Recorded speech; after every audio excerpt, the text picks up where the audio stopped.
Bonjour Françoise, merci d'accueillir les micros de Parole et compagnie pour ce second épisode de la seconde saison du réseau de mon réseau. Bonjour Vincent. Alors je suis ici avec toi grâce à Simon Écuyer qui a inauguré cette seconde saison spéciale ESS. L'ESS c'est l'économie sociale et solidaire et Simon m'a proposé de venir te rencontrer. Merci de m'accueillir avec les micros de Parole et compagnie. Donc l'émission a quitté la ville d'Angers pour se promener en Sud-Mayenne qui est ton territoire de vie. Je ne vais pas préciser exactement où nous sommes, mais l'endroit est vraiment chouette.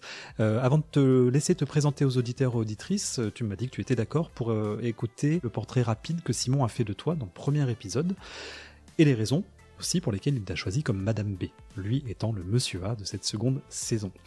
Tu entendras même à la fin de ces 2 minutes tout pile, tu entendras un petit message qu'il a souhaité t'adresser pour te passer le relais. On se retrouve donc juste après et tu pourras compléter ce portrait évidemment et ainsi te présenter à celles et ceux qui te découvrent à travers ce podcast. Alors la personne B que j'ai choisie, c'est Françoise Charles. On pourrait penser que je l'ai choisie parce que c'est la personne que j'ai remplacée à l'IRESA en 2021, mais en fait non. Je l'ai choisie en tant que personne B parce que pour moi, elle est à la fois inspirante dans le parcours qu'elle a et le parcours professionnel qu'elle a. Elle est à la fois inspirante dans ses postures de réseau et sa manière, et ces postures que je partage aussi avec elle, d'être toujours hyper positive dans la mise en lien, d'être toujours dans cette recherche de mise en lien. Et du coup, je l'ai choisie parce que, en fait, Françoise Charles, quand je suis rentré de Paris, c'est la personne que j'ai été voir à l'IRESA à l'époque. Elle était seule salariée et c'est la personne que j'ai été voir parce que je cherchais du boulot. Et en fait, elle a joué ce rôle de mise en réseau et m'a mis en lien avec un certain nombre d'acteurs de l'ESS du territoire. J'ai suivi ces mises en lien, j'ai été rencontrer ces acteurs et c'est ça qui m'a permis ensuite de faire toutes les expériences professionnelles que j'ai eues. Et donc voilà, elle a été la première personne qui m'a permis d'être en lien avec des acteurs du territoire. Et le hasard fait que 10 ans après, je me retrouve à la remplacer sur ses missions à l'IRESA. Et aujourd'hui, elle a développé pas mal de nouveaux projets. Elle est devenue entrepreneur aussi. Donc ça, c'est aussi des choses qui me marquent. Donc c'est pour ça que je trouvais intéressant d'aller partager avec elle ton émission. Écoute Françoise, je suis très content de te partager ce témoin de ce podcast. Je suis persuadé que tu vas, de par ton témoignage et ton parcours, inspirer pas mal d'auditeurs. Et donc moi, je suis ravi d'être dans ton réseau et de faire partie de ton réseau parce que, comme je l'ai dit dans l'émission, je pense vraiment qu'on partage une manière de faire et une manière d'être qui permet la mise en lien. Alors Françoise, est-ce que tu te reconnais dans ce portrait et surtout comment est-ce que tu souhaites le compléter éventuellement c'est agréable, je suis touchée. Alors voilà, Simon va sûrement écouter l'émission, donc je prends en fait tout ce qu'il dit. Je le remercie pour ça, c'est valorisant en fait. Est-ce que je me reconnais Oui, c'est intéressant ce qu'il dit. J'avais oublié en fait que moi j'avais passé en tête que j'étais la personne qu'il était venu voir quand il a quitté Paris en revenant sur Angers dans une démarche de projet professionnel. J'avais plus du tout ça en tête. Voilà. Donc c'est sympa de se le rappeler. Et oui, je me reconnais dans ce qu'il dit, effectivement. Je crois que j'ai une façon de faire du réseau et qu'on la partage avec Simon. Et sur les autres points... est-ce que tu souhaites compléter peut-être de ce que tu fais aujourd'hui, mais aussi de ce que tu as fait par avant, ton parcours de formation, on en a parlé un petit peu en préparant l'émission, les moments clés qui seraient des jalons pour toi qui viennent éclairer ton aujourd'hui?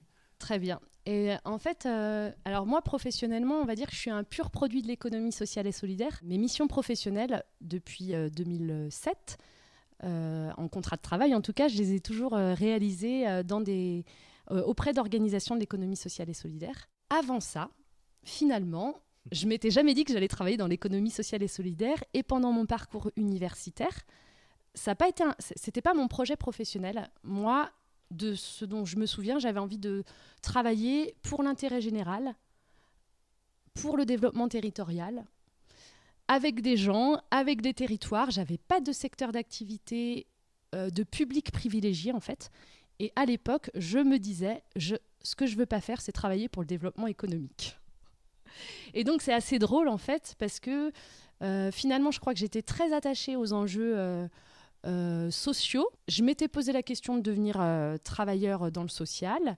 J'ai fait des stages auprès de personnes adultes handicapées, d'enfants handicapés. Et je me suis dit, bah non, en fait, c'est pas ma vocation. Voilà. Mais cette question du bien-être social, de l'utilité sociale, elle est importante pour moi. Et j'ai découvert l'économie sociale et solidaire en rencontrant presque par hasard quelqu'un de la Chambre régionale de l'économie sociale, quand j'étais en recherche de stage de dernière année d'études, de Master 2. Et c'est comme ça que j'ai mis un pied, on va dire, dans ce champ de l'économie sociale et solidaire, en le formalisant, en fait, voilà, comme un enjeu professionnel. Tu te souviens de ton regard de l'époque sur l'ESS ? Je me suis dit qu'en fait, l'économie sociale, on en avait parlé. Alors, on parlait que d'économie sociale et pas d'économie sociale et solidaire à l'époque. Là, je parle de 2006. Je me suis dit, on a eu un cours théorique sur l'économie sociale.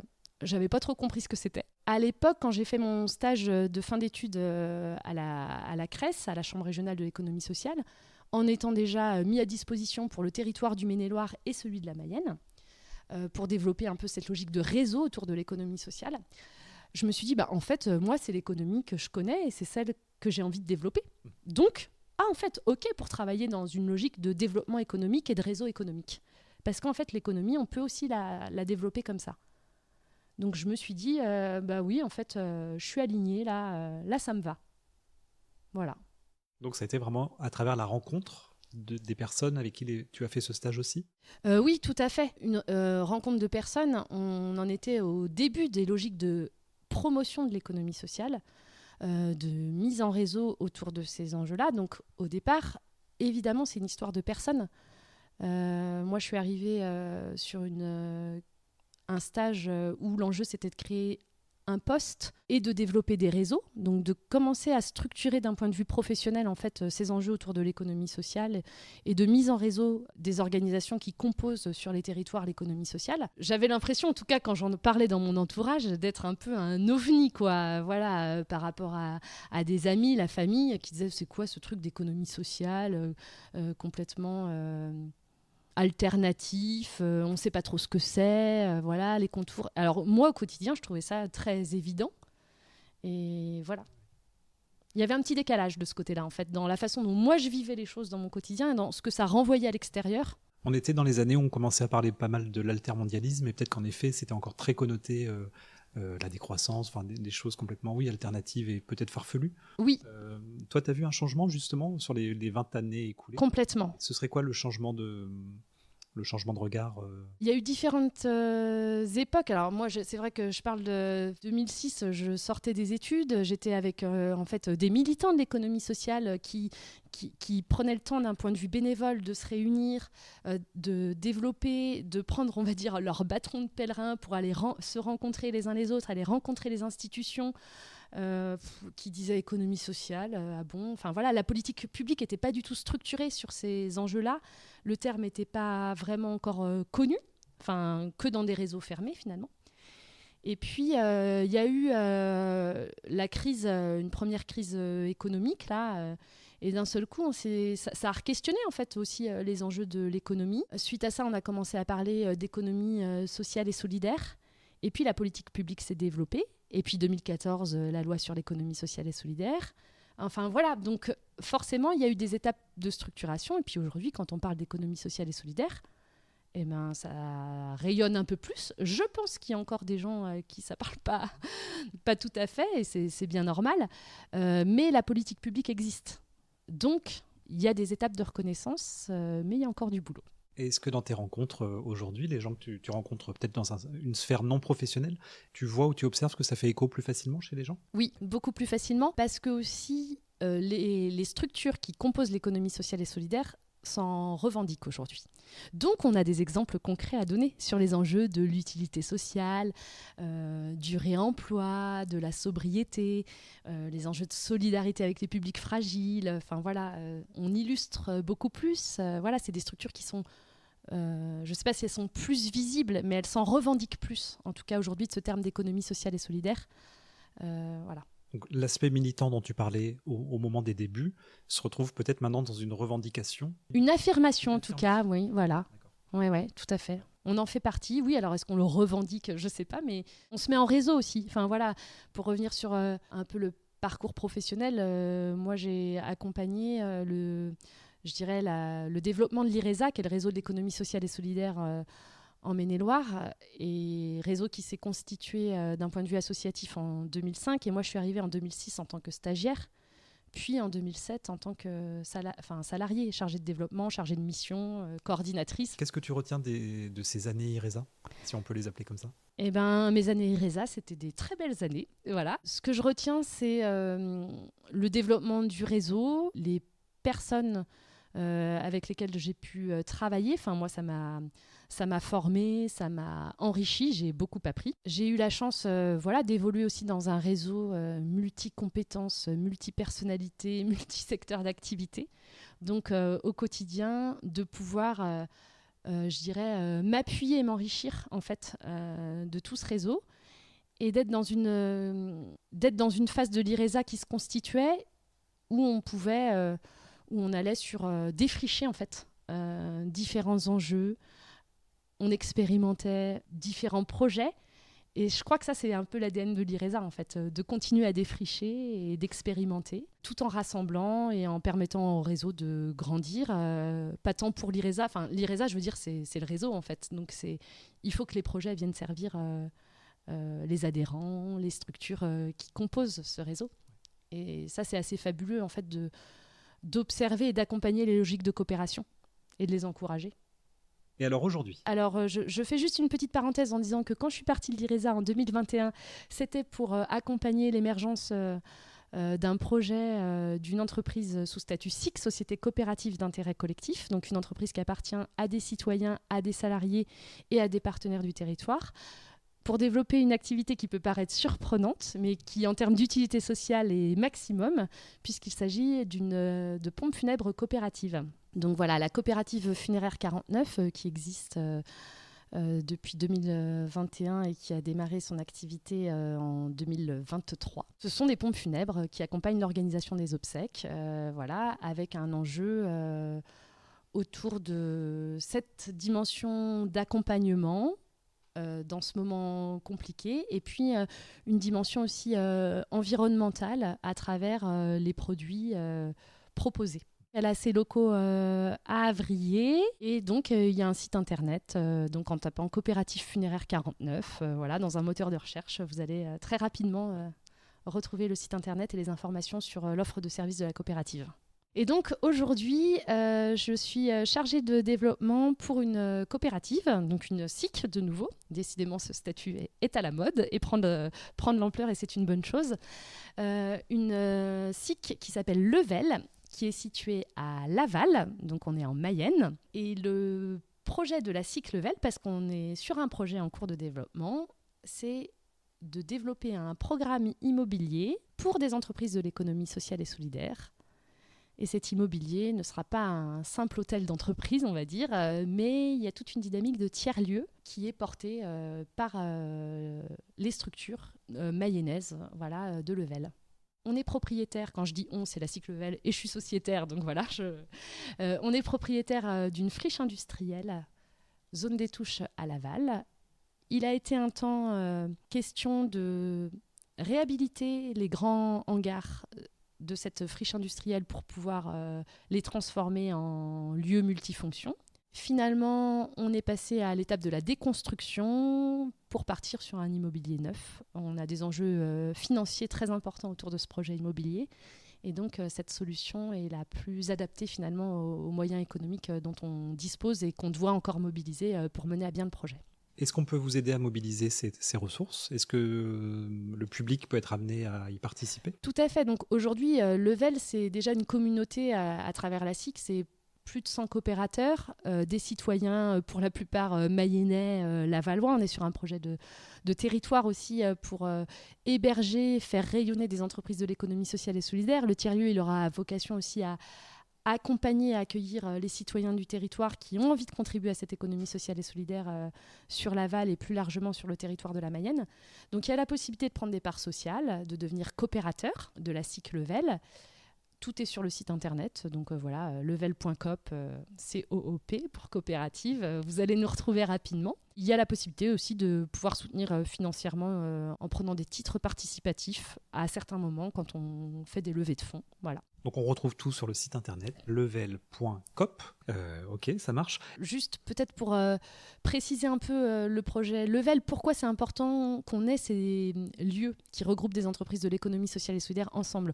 Aujourd'hui, chacun est dans ses locaux d'activité. Certains travaillent sur le développement des coopératives agricoles sur le territoire de la Mayenne, qui est un territoire très agricole et les coopérations sont importantes.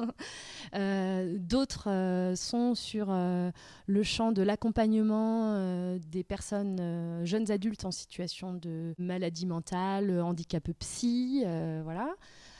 Certains accompagnent des entrepreneurs à développer leur activité avec un format coopératif pour accueillir et incuber les activités des uns et des autres. On a des acteurs de l'éducation populaire tournés autour de la jeunesse, de la médiation numérique. Et ces structures ont envie de partager un lieu, de devenir voisins, d'habiter au même endroit professionnellement pour pouvoir développer leur coopération, faire rayonner leur façon de faire et je dirais démultiplier quelque part un peu, pas leur ambition mais leurs impacts sur le territoire. Parce qu'on sait que quand on est à côté, qu'on partage un outil de travail, qu'on est amené à partager aussi plus facilement peut-être des compétences, des enjeux, de l'actualité, c'est sûrement un moyen en tout cas de permettre à l'économie sociale et solidaire de se rendre encore plus visible et plus en prise en fait avec les besoins du territoire. Voilà. Donc c'est pour ça que c'est important qu'il y ait ces lieux. Les structures vont continuer, je veux dire, à développer leurs activités, mais elles le feront encore mieux si elles sont dans un même lieu. Question rituelle dans le réseau de mon réseau, c'est justement, quelle est ta vision, Françoise, en quelques mots du réseau ? C'est quoi ? Ça sert à quoi ? Etc., etc. Donc selon toi, le réseau, c'est 2 points. Selon moi, le réseau, c'est l'existence de liens entre des personnes, de liens qu'on est capable d'activer de manière régulière ou plus ponctuelle, et de liens qu'on a pu nouer, je dirais, à des degrés ou dans des environnements différents. Voilà. Moi, je vais distinguer peut-être les enjeux d'un réseau professionnel, d'un réseau personnel, d'un réseau familial, d'un réseau amical, mais tous ces liens-là, pour moi en tout cas, constituent mon réseau, et je vais les activer, ces liens, en fonction, je dirais, des enjeux ou des sollicitations. Moi, ce qui m'intéresse dans le réseau, c'est de le renforcer, en fait. C'est vrai que de façon assez spontanée, je mets les gens en lien. Voilà. C'est quelque chose que j'aime faire. Pourquoi, je ne sais pas, mais j'aime faire ça. Et pas que professionnellement, en fait. Personnellement aussi, c'est une façon... Enfin, voilà, ça fait partie de ma façon de faire et de ma façon de vivre. D'où ton enthousiasme, a priori, à répondre à l'invitation de Simon, qu'il a passé le relais du réseau de mon réseau. Oui, tout à fait. C'est vraiment quelque chose que j'ai accueilli avec plaisir et voilà, avec enthousiasme. Ouais. Très chouette. Merci pour cette définition du réseau. Et la deuxième question, la mise à jour de cette saison 2, c'est de définir, chacune à sa manière, l'ESS, économie sociale et solidaire. Je propose donc à chacune de mes invités de présenter sa vision, son regard, avec sa sensibilité bien sûr. Donc Simon Écuyer, dans l'émission 1, a bien posé les bases avec une définition assez solide, d'abord une définition assez classique, on pourrait dire. Et puis ensuite, on va écouter un petit extrait de ce qu'il dit. Je vais proposer d'enrichir avec une vision un peu plus personnelle. Donc je te propose d'écouter ce tout petit extrait d'1 minute, de compléter à ta manière, évidemment, tu en dis bien ce que tu veux, que nous puissions entendre, les auditeurs et moi, ta vision de l'ESS, ce qu'elle est, ce qu'elle devrait être, peut-être aussi, ce qu'elle sera selon toi, ce que tu espères qu'elle sera plus tard.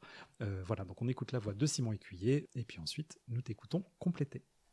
Alors, on va dire que l'ESS, avec la loi 2014, a permis la reconnaissance de l'ESS.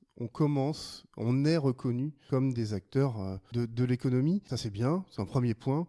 Maintenant, il faut passer à son développement. Et on voit bien que l'ESS, on a une bonne visibilité, je trouve, plutôt à l'échelle locale, sur les territoires, à l'échelle départementale, à l'échelle locale. On est connu, reconnu avec les acteurs. peut-être moins à l'échelle nationale. Et ça fait partie des ambitions qu'on pourrait avoir. Certains disent que l'ESS doit être la norme de l'économie de demain. On en est peut-être un peu loin aujourd'hui, mais en attendant, par rapport à toutes les problématiques d'augmentation des inégalités, de partage de valeurs dont on a parlé tout à l'heure, de partage de pouvoir, de citoyenneté, on voit bien que l'ESS est en avance, ou en tout cas prône et met en œuvre un certain nombre de principes qui commencent à être regardés de près par, on va dire, l'économie dite classique. Donc je pense que ça fait partie aussi des enjeux d'affirmer notre place et puis de montrer ce qu'on sait faire. Oh bah je signe, hein. je signe sur ce que dit Simon. Je partage tout à fait le décalage qu'il peut y avoir sur certains territoires en local avec une bonne reconnaissance de la part aussi des partenaires publics et de ceux qui composent l'économie sociale et solidaire, de s'en revendiquer, d'affirmer leur appartenance. Et au niveau national, une structuration qui fonctionne à vitesse un peu différée finalement. Mais elle fonctionne, en tout cas elle se met en place. Donc voilà, il y a cet ascenseur, je dirais, à activer entre le local et le national pour que les politiques publiques continuent à reconnaître et à soutenir l'économie sociale et solidaire, puisque ça passe par une reconnaissance à un moment public des moyens financiers et économiques, des lois qui sont votées également. Voilà. Donc, voilà. Et ta vision à toi, qu'est-ce que ça pourrait devenir, qu'est-ce que ça pourrait être? Puis derrière, ça permet d'aborder tes valeurs aussi, tes valeurs à toi, mais aussi des valeurs que tu souhaiterais permettre à la société de développer. Voilà. C'est quoi ton regard sensible sur ce qu'est l'ESS? Mon regard sensible, c'est celui d'une économie indispensable pour le vivre ensemble. Donc, est-ce qu'elle doit être majoritaire? Est-ce qu'elle doit être la norme? Moi, je dis oui, et en même temps, laissons la liberté aux uns et aux autres de pouvoir entreprendre. Ce qui me paraît, en tout cas, très important, c'est que c'est une économie qui soit reconnue comme une économie. Voilà. Qu'on admette que c'est une économie et qu'elle puisse être présentée comme un modèle. Moi, je dirais bien que c'est un exemple, mais en tout cas, comme un modèle qui existe, qui fonctionne, qui a une finalité qui n'est pas uniquement financière et qui n'est pas tournée autour de l'enrichissement personnel. Et ça, je crois que c'est un message qui fait son chemin, en tout cas dans la société, qui fait son chemin auprès d'entrepreneurs, de nouvelles générations d'entrepreneurs aussi, attentifs aux enjeux sociaux, aux enjeux solidaires, aux enjeux environnementaux. Donc c'est une bonne chose. On le voit également, et Simon le disait, que les entreprises, on va dire, avec des modèles économiques plus classiques, intègrent aujourd'hui ces aspects-là. On a des entreprises à mission, voilà, qui inscrivent dans leur objet que ce n'est pas uniquement l'enjeu financier. Donc on voit bien que l'économie sociale et solidaire fait son chemin, rayonne de manière positive auprès des autres entreprises, auprès des territoires, auprès de l'économie publique aussi, qui compose notre économie au quotidien. Donc ça pour moi, on est sur un chemin intéressant pour l'économie sociale et solidaire. Toi qui as vu l'évolution des presque 20 dernières années, j'imagine que c'est intéressant de voir qu'on arrive à un moment où c'est un sujet qui a sa place dans les discussions. Tout à fait. Et un modèle ou un exemple qui est en train de se démocratiser vraiment. C'est-à-dire que même pour des personnes qui ne sont pas militants de l'économie sociale et solidaire ou qui n'ont pas conscience en fait que c'est une économie à laquelle ils contribuent, de laquelle ils sont clients, utilisateurs, eh bien, il y a des questions qui se posent et on voit qu'en fait aujourd'hui c'est une économie qui arrive à convaincre en fait et qui fait ses preuves. Moi, ce qui m'enthousiasme et ce que je trouve très motivant, c'est que cette économie sociale et solidaire, elle arrive très souvent sur des champs et des enjeux où elle défriche, où elle est pionnière en fait. Et après, 10 ans après, 5 ans après, on se dit, mais oui, c'est tout à fait évident que ce genre de service, que ce genre de façon de faire existe. Mais au moment où c'est porté, au moment où c'est développé, il peut y avoir aussi un peu ce regard de se dire c'est un peu fou là ce qu'ils sont en train de faire, c'est un peu utopique, c'est un peu... voilà. Donc il y a toujours un peu ce petit décalage et que je trouve, moi, intéressant en fait et vraiment très positif. Donc presque un rebutoir qui finalement s'impose par lui-même et par par les faits, par leur existence. C'est des projets qui convainquent, comme tu dis, par leur existence, par leur pérennité, par l'enthousiasme, j'imagine, que ça suscite. Et par la capacité à mobiliser. On est sur une économie qui est collective, donc voilà, qui embarque aussi des personnes, des citoyens, des entrepreneurs, des partenaires publics. C'est sur le faire ensemble, en fait, voilà, qui est pour moi l'essence de notre société. Et ça illustre bien, tu parlais tout à l'heure, de l'importance du maillage à un niveau local, de se rassembler dans une structure, par exemple, celle que tu portes, que vous portez. C'est une économie qui prend sa place par justement ce maillage interpersonnel de personne à personne à personne à personne. Et je crois que c'est important et ça va bien avec le réseau de mon réseau, puisqu'on va de personne en personne en personne. Tout à fait. Et ça me conforte encore un peu plus dans l'idée d'avoir fait une thématique spéciale pour cette deuxième saison sur l'ESS, parce que je trouve qu'on a besoin aussi d'y aller personne par personne parfois. Et c'est une manière de contrecarrer les politiques, enfin contrecarrer en tout cas, de continuer à être constructif face à des politiques publiques qui prennent leur temps pour X raisons. En ce moment, on est dans une période qui politiquement est très agitée, très incertaine et assez peu rassurante, j'imagine, et je pense que c'est quelque chose qu'on partage, quels que soient nos points de vue politiques. Et la réponse locale est sûrement la réponse la plus juste et la plus adaptée, pas que, mais en tout cas pour construire quelque chose qui est un échafaudage de plus en plus solide, qui rassure les gens et qui leur montre que c'est possible. Oui, tout à fait, je partage. J'avance dans mon enquête aussi sur l'ESS, puisque je découvre un petit peu, je viens un peu en posture naïve. C'est extrêmement enthousiasmant, voilà. C'est le mot que j'aurai ce matin, et on n'en est qu'à l'épisode 2. J'imagine à l'épisode 6. Ça va être fou. Et justement, ça fait une transition toute trouvée. La grande question de fin d'épisode, dans le réseau de mon réseau, c'est vers qui est-ce que tu vas m'envoyer ? Pour toi, Françoise, qui est la personne que tu as choisie pour prendre la suite, qui sera donc l'invité de l'épisode 3 du réseau de mon réseau saison 2. Est-ce que tu veux bien nous la présenter en quelques mots ? Et puis pourquoi pas, comme Simon l'a fait, lui adresser un petit message personnel que je lui donnerai à écouter quand j'irai à sa rencontre. Alors Vincent, j'ai choisi de t'envoyer vers un Mayennais, voilà. Donc je te propose d'aller en balade à Laval pour rencontrer la personne C. Et cette personne C, c'est Cyril Coupé. Cyril, il est membre fondateur du projet Level et il est également chargé d'accompagnement et directeur délégué de la coopérative d'activité et d'emploi de la Mayenne, CODEM. C'est mon collègue, puisqu'au quotidien, je partage les bureaux de CODEM et je suis accueillie dans cette entreprise pour porter et accompagner le projet Level. Et je t'envoie vers Cyril, car c'est une personne qui a un grand réseau en Mayenne, qui connaît bien l'économie sociale et solidaire, qui est un militant de l'économie sociale et solidaire et qui, je pense, pourra t'apporter aussi un regard sur l'ESS d'un territoire différent du territoire angevin. Voilà, il y a des spécificités de territoire. Et puis, qui, au quotidien, accompagne des entrepreneurs. Donc ça, je trouve que c'est intéressant aussi de voir comment l'économie sociale et solidaire assure cette mission d'activité, d'emploi. Voilà. Et Cyril est également quelqu'un qui a un engagement dans des activités artistiques, bénévoles, qui sont très intéressantes sur le territoire de la Mayenne. Voilà. Super. Je suis impatient d'aller à sa rencontre. Est-ce que tu as un petit message à lui adresser directement ? Eh bien, écoute, Cyril, je suis ravie que tu aies accepté de recevoir Vincent pour ce podcast. Et j'imagine que tu apporteras des éclairages aussi complémentaires à ceux que j'ai pu donner. N'hésite pas à parler de Level également. Voilà, petit instant communication. Et je te souhaite plein de plaisir pour ce podcast. Voilà. Eh bien, merci beaucoup pour cette mise en réseau, cette mise en relation. C'est vraiment le concept de ce podcast. Si les auditeurs et auditrices n'avaient pas encore compris, je pense que maintenant, ça y est, c'est vraiment très compris, très acquis. Françoise, on est déjà à la fin de l'émission. Un immense merci, ça fait à peu près une grosse demi-heure qu'on est en train de discuter. Un immense merci donc de m'avoir accueilli sur les bords de Mayenne, puisque nous sommes sur les bords de Mayenne. Ça, je peux le préciser quand même, dans un environnement très agréable. Et puis surtout, merci d'avoir accueilli tous les auditeurs et auditrices dans ton univers professionnel haut en valeur. Merci d'avoir joué le jeu du réseau de mon réseau et de permettre une mise en lumière originale et sensible, je crois, à l'économie sociale et solidaire. Quant à vous qui écoutez cet épisode, merci de l'avoir écouté, déjà, d'être allé jusqu'au bout. Et puis, à très bientôt pour la suite de nos aventures qui nous feront voyager en Mayenne, toujours pour le prochain épisode, Laval.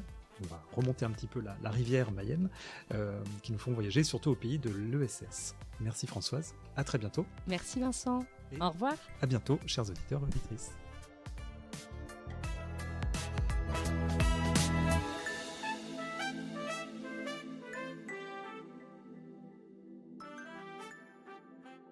une production Parole, Parole et compagnie.